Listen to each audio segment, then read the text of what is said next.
Ya Allah, Ya Allah, Ya Allah, wahai Arhamar Rahimin, wahai Zat yang Maha Pengasih dari segala yang memiliki kasih, wahai Zat yang Maha Penyayang dari semua yang memiliki kasih sayang.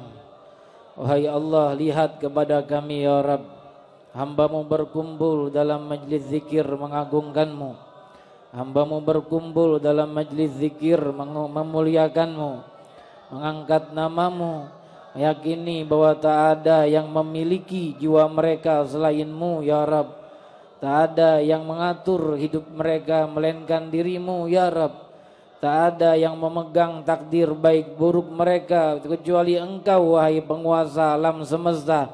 Ya Allah, Ya Allah, Ya Allah, Ya Allah, Ya Allah, Ya Allah, Ya Allah, Ya Allah, Ya Allah, Ya Allah, wahai Rabbi, hamba-hamba pendosa datang di malam ini, datang menuju kepadamu ya Rabb, datang mendatangimu ya Allah, datang menghampiri gerbang rahmatmu ya Rabbi, datang menghadap kepadamu, berdiri di hadapan gerbang rahmatmu yang maha luas, rahmat yang Kau berikan kepada hamba-hambamu yang terpilih, para nabi dan rasul, rahmat yang Kau berikan kepada para solihin setelah mereka.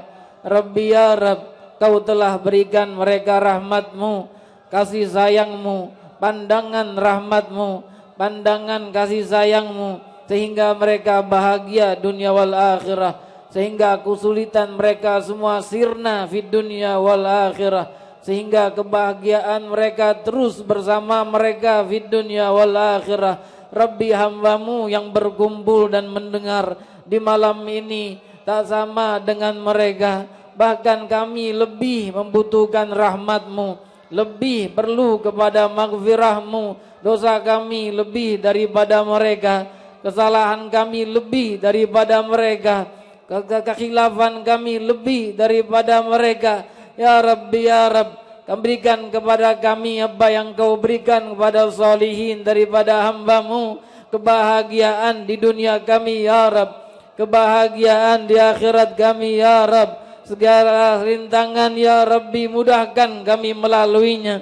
Kaki ini ya Rabbi tetapkan dalam taat, tangan ini ya Rabbi tetapkan di dalam taat, mata ini ya Rabbi hindarkan dari maksiat. Setiap kali saat kami terjebur di dalam lubang lumpur kehinaan, di dalam lumpur dosa dan kemaksiatan, ambil tangan kami ya Rabb, jangan biarkan kami di dalamnya terkotori terus, jangan kami biarkan di dalamnya terhinakan terus. Ambil tangan kami dan angkat, sucikan kami dan mandikan kami dengan rahmat-Mu, dengan ampunan-Mu, sehingga kami kembali suci di hadapan-Mu, kami bersih ya Rabbi. Iringi kami hal itu dengan hal itu ya Rabb, terutama di wafat kami tatkala sakaratul maut datang. Berikan harapan-Mu yang besar terhadap kami ya Allah, ya Allah, ya Allah, ya Allah, ya Allah, ya Allah, ya Allah, ya Allah, ya Allah, ya Allah, ya Allah, ya Allah, ya Allah. Kami mengaku ya Rabbi, sebelum datang ke majelis ini pun mata ini dengan nakalnya melirik ke sana kemari, aurat-aurat wanita terbuka kami pun melihatnya. Di saat itu kami alfa akan keagungan-Mu, saat itu kami alfa akan kebesaran-Mu. Padahal jika Engkau ingin, Kau akan cabut nyawa kami tatkala kami melihat hal-hal yang haram, tatkala kami melihat hal-hal yang hina, tatkala kami melihat hal-hal yang rendah yang dapat menghinakan dan merendahkan hati-hati dan jiwa kami. Tapi Engkau setelah itu pun masih memberikan kesempatan, memanjangkan umur kami sehingga kami hadir, memanjangkan umur kami sehingga kami bersimpuh di hadapan-Mu. di saat ini untuk menghilangkan dosa-dosa yang kami lakukan. Ya Rabbi ya Hayy ya Qayyum ya Dzal Jalali wal Ikram. Apakah dengan mata ini seperti ini kami memandangmu di yaumil qiyamah? Kalla wallah, demi Allah engkau tidak dilihat dengan mata yang penuh dengan dosa. Kau tak akan dilihat dengan mata yang penuh dengan maksiat. Kau tak akan dilihat dengan mata yang penuh dengan kegelapan. Yang melihatmu hanyalah mata yang suci. Yang melihatmu hanyalah mata yang bersih. Yang melihatmu adalah mata para salihin salihat. Yang melihatmu adalah mata para nabi dan mursalin. Ya Rabbi, jika engkau tidak golongkan kami di dalam golongan mereka-mereka, jadi apa kami di alamul akhirah ya Rabb? Apakah engkau biarkan kami terhina di alam neraka? Apakah engkau biarkan kami tersiksa terus di alam nerakamu yang maha pedih? Ya Rabb, wahai yang maha rahman, wahai yang maha pemilik kasih sayang, wahai yang menebarkan rahmah di alam sejagat dan di segala penjuru dunia wal akhirah, berikan rahmatmu pada kami dunia wal akhirah. Tanpanya kami sesat ya Rabb, tanpanya kami merasakan kepedihan ya Rabb, tanpanya kami akan terhina ya Rabb, tanpanya kami akan terhina dunia wal akhirah ya Rabbi ya Allah. Ya Allah, Ya Allah, Ya Allah, Ya Allah, Ya Allah, Ya Allah, Ya Allah, Ya Allah, Ya Allah, Ya Allah, Ya Allah, Ya Allah, berikan kami dari majelis ini taubat, taubat yang tak terpisah lagi dari kehidupan kami ya Rabb, taubat yang terus mengiringi dalam kehidupan fana ini ya Rabbi. Yang berbuat riba daripada hadirin ataupun yang mendengar, maka setelah ini ya Rabb berikan kekuatan padanya untuk meninggalkan ribanya. Yang berzina untuk diberikan kekuatan untuk meninggalkan zinanya. Yang berjudi berikan kekuatan untuk meninggalkan perjudiannya. Ya Rabbi, yang semangat dalam ibadah, tingkatkan semangatnya untuk beribadah padamu ya Rabb.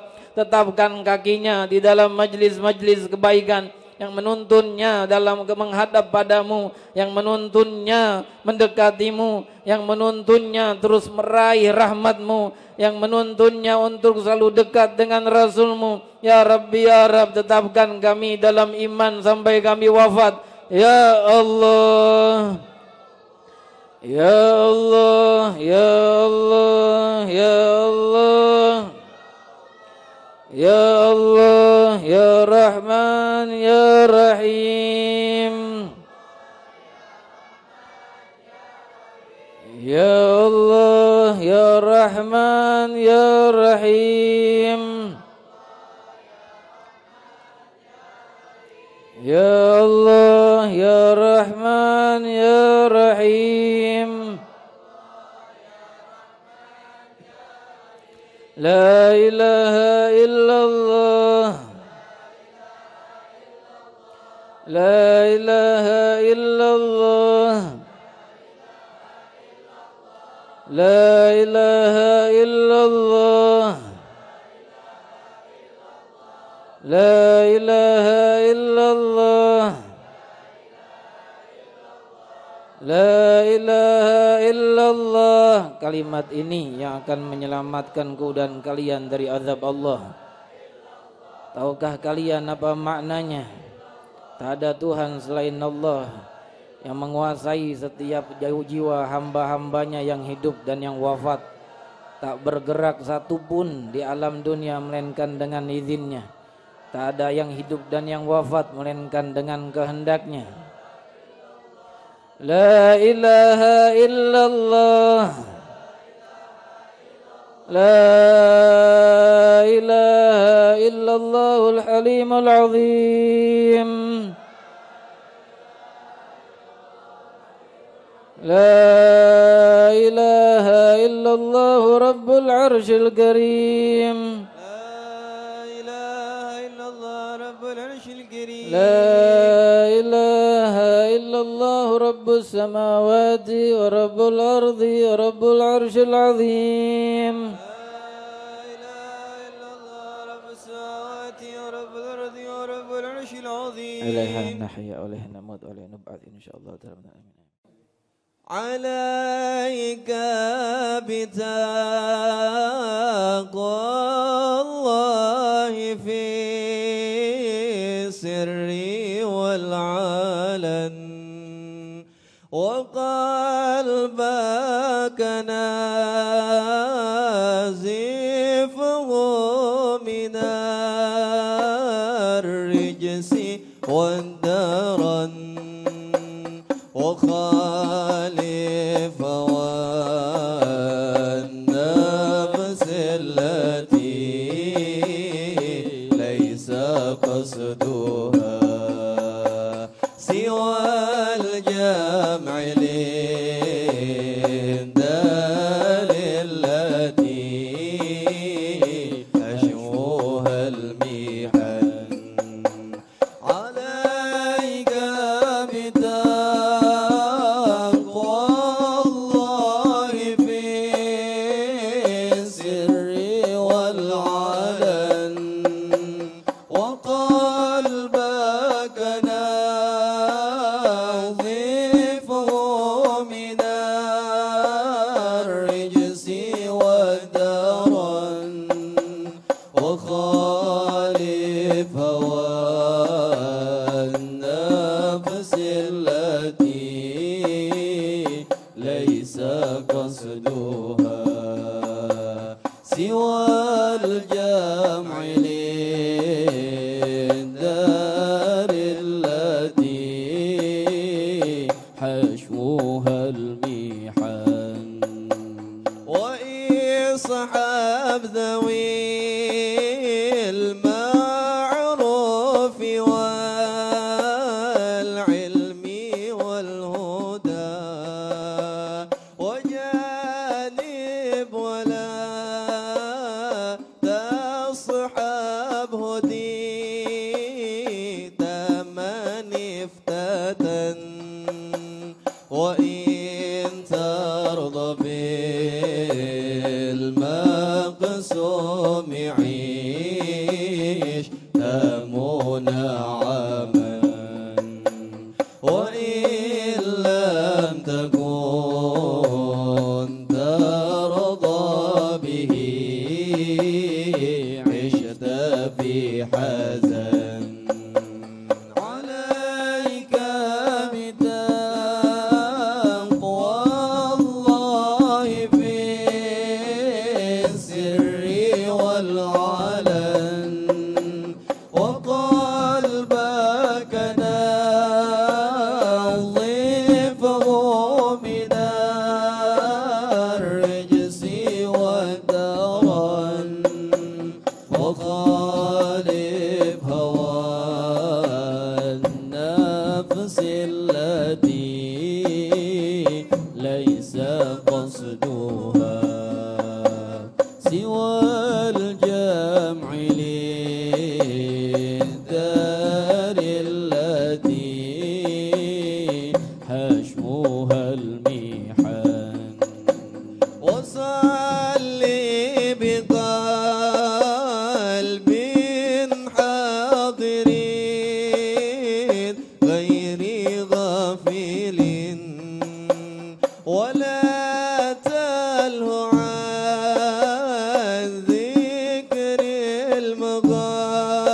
المغابر والكفن وما هذه الدنيا بدار إقامة وما هي إلا